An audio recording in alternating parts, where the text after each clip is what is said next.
取出模具，装好模夹以后，先把模具充分预热，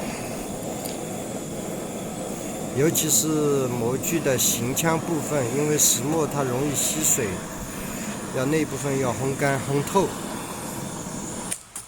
然后取出背焊导体，与那个模具规格相符合的导体放入行腔中。将导体放入行腔中，先要将导体清理干净，除去油污、泥土、表面的杂质等。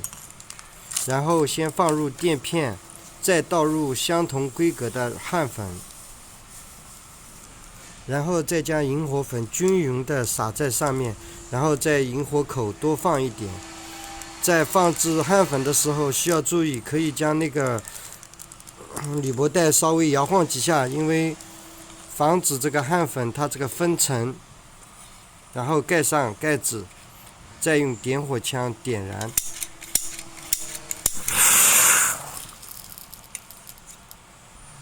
然后稍等10秒钟左右，打开盖子，让它透一下气，散一下热量。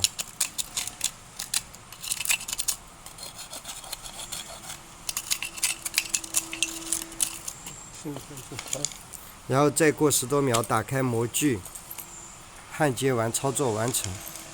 然后再将模具清理完毕，等待下一次焊接操作。